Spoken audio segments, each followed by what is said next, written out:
తాగి డ్రైవ్ చేయడం, దొరక్కపోతే దర్జాగా ఇంటికెళ్లిపోవడం. పొరపాటున ఎక్కడైనా పోలీసులకు పట్టుబడితే ఆ తర్వాత రోజు కౌన్సిలింగ్ క్లాస్ కి అటెండ్ అవటం. ఇదో తమాషా అయిపోయింది తాగుబోతులకి. మహా అయితే 1 గంట క్లాస్ పీకుతారు. మందు కిక్కు కంటే ఈ క్లాస్ పెద్ద లెక్క కాదన్నట్టుగా వ్యవహరిస్తున్నారు మందుబాబులు. ఒకవేళ జైలు శిక్ష పడినా కూడా 2 నుంచి 6 వారాల పాటు శిక్ష పడుతోంది. కనీసం శిక్ష పడిన తర్వాత కూడా కొందరు తాగుబోతుల్లో మార్పు రావడం లేదు. మళ్లీ తోకజాడిస్తున్నారు. ఇలాంటి వారి మీద ఇకపై సీరియస్ యాక్షన్ తీసుకోనున్నారు పోలీసులు.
ఇన్నాళ్లు తప్పు చేసిన వారికే పిలిచి క్లాస్ పీకేవారు పోలీసులు. ఆ కాసేపు చెవులు అప్పగించి మళ్లీ తోక జాడించే రకాల భరతం పట్టేందుకు ఖాకీలు మరో కొత్త ప్లాన్ తో ముందుకొస్తున్నారు. ఇక మీదట డ్రంక్ అండ్ డ్రైవ్ లో దొరికితే ఆ దొరికిన వారికే కాదు, వారి కుటుంబ సభ్యులను కూడా పిలిచి కౌన్సిలింగ్ ఇస్తారు పోలీసులు. దొరికిన వాళ్లు మైనర్లైతే వారి తల్లిదండ్రులను పిలిచి మాట్లాడతారు. పిల్లల్ని జాగ్రత్తగా చూసుకోవాలని హెచ్చరించి పంపుతారు. ఇప్పటికే ఈ ఫార్ములా అమలవుతోంది. ఇక పెళ్లైన వారు తాగి వాహనం నడుపుతూ దొరికితే అతని భార్యను కూడా పిలిచి కౌన్సిలింగ్ ఇస్తారు. మీ ఆయనకి మీరైనా సరిగా బుద్ధి చెప్పండి అని చెప్పి పంపిస్తారు. ఇటు పోలీసులు అటు ఇంట్లో భార్య ఇద్దరూ కౌన్సిలింగ్ ఇస్తే మందుబాబులు కొంచెం దారికొస్తారనే ఉద్దేశంతో ఈ ప్రయత్నం చేస్తున్నారు ఖాకీలు.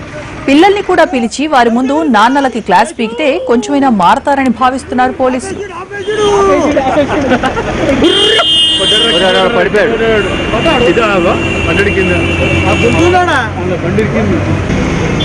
ఇక ఉద్యోగులకి మరో రకం ట్రీట్మెంట్ ఇస్తున్నారు పోలీసులు. ఎవరైనా ఉద్యోగి తాగి వాహనం నడుపుతూ దొరికితే అతనికి కౌన్సిలింగ్ ఇవ్వడంతో పాటు అతను ఏ కంపెనీలో పనిచేస్తున్నాడో ఆ సంస్థ హెచ్ఆర్ డిపార్ట్మెంట్ కి సమాచారం ఇస్తారు. మీ కంపెనీ ఉద్యోగి ఫలానా టైంలో ఫలానా చోట తాగి వాహనం నడిపాడంటూ ఇన్ఫర్మేషన్ ఇస్తారు. ఆ ఉద్యోగి బాస్ కి కూడా సమాచారం ఇస్తారు. ఇలా చేయడం వల్ల కంపెనీలో పరువు పోతుందనో బాస్ నుంచో హెచ్ఆర్ డిపార్ట్మెంట్ వాళ్ళు తలంటుతారనే ఉద్దేశంతోనైనా కొంచెం కంట్రోల్లో ఉంటారని భావిస్తున్నారు పోలీసులు.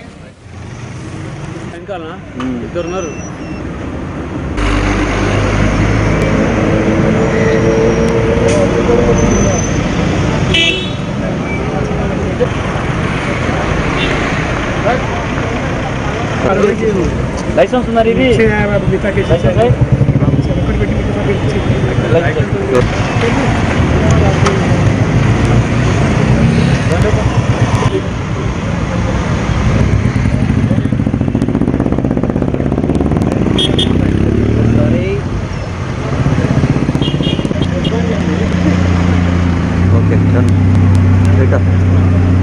కెమెరా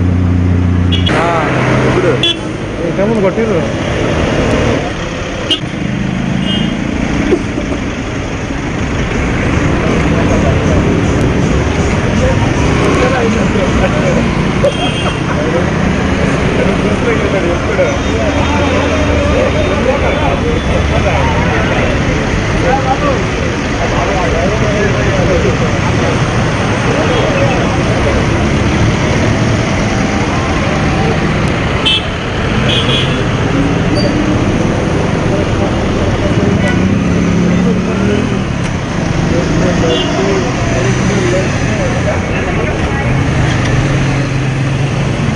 తాగి డ్రైవ్ చేయడం, దొరక్కపోతే దర్జాగా ఇంటికెళ్లిపోవడం. పొరపాటున ఎక్కడైనా పోలీసులకు పట్టుబడితే ఆ తర్వాత రోజు కౌన్సిలింగ్ క్లాస్ కి అటెండ్ అవటం. ఇదో తమాషా అయిపోయింది తాగుబోతులకి. మహా అయితే 1 గంట క్లాస్ పీకుతారు. మందు కిక్కు కంటే ఈ క్లాస్ పెద్ద లెక్క కాదన్నట్టుగా వ్యవహరిస్తున్నారు మందుబాబులు. ఒకవేళ జైలు శిక్ష పడినా కూడా 2 నుంచి 6 వారాల పాటు శిక్ష పడుతోంది. కనీసం శిక్ష పడిన తర్వాత కూడా కొందరు తాగుబోతుల్లో మార్పు రావడం లేదు. మళ్లీ తోకజాడిస్తున్నారు. ఇలాంటి వారి మీద ఇకపై సీరియస్ యాక్షన్ తీసుకోనున్నారు పోలీసులు.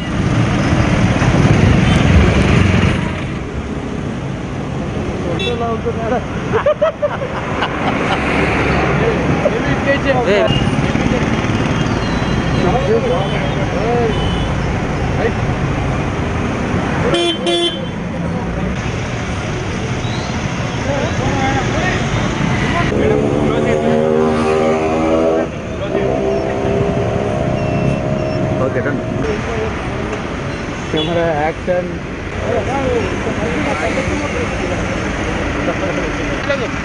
अरे इसमें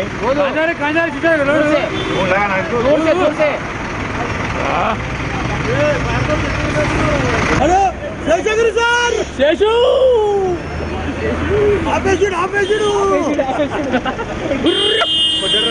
పడిపోయాడు బండి కింద బండి కింద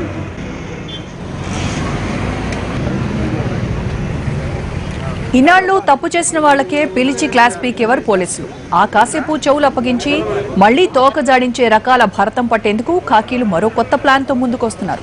ఇక మీదట డ్రంక్ అండ్ డ్రైవ్ లో దొరికితే ఆ దొరికిన వారికే కాదు వారి కుటుంబ సభ్యులను కూడా పిలిచి కౌన్సిలింగ్ ఇస్తారు పోలీసులు.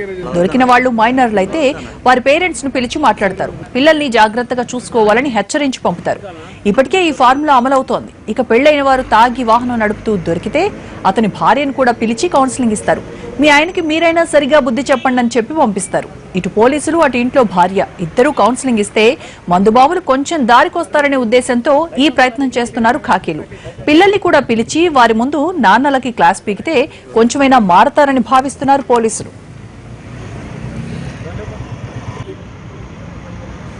ఇదంతా ఉద్యోగుల సంగతి.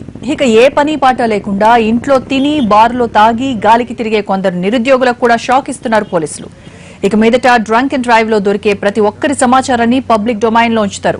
దీనివల్ల రేపు ఏ ఉద్యోగానికి అప్లికేషన్ పెట్టినా అక్కడ ఝలక్ తప్పదు. పాస్పోర్ట్, వీసా, ప్రభుత్వ ప్రైవేట్ కాంటాక్ట్ సర్టిఫికెట్లు, వాహనాల రిజిస్ట్రేషన్లు, స్కూల్ కాలేజ్ అడ్మిషన్లు, డ్రైవింగ్ లైసెన్స్, బిజినెస్ లైసెన్స్లు ఇలా అన్ని రకాలుగా ఇబ్బందులు ఎదురవుతాయి. దీంతో జాగ్రత్తగా ఉంటారని పోలీసులు అంచనా.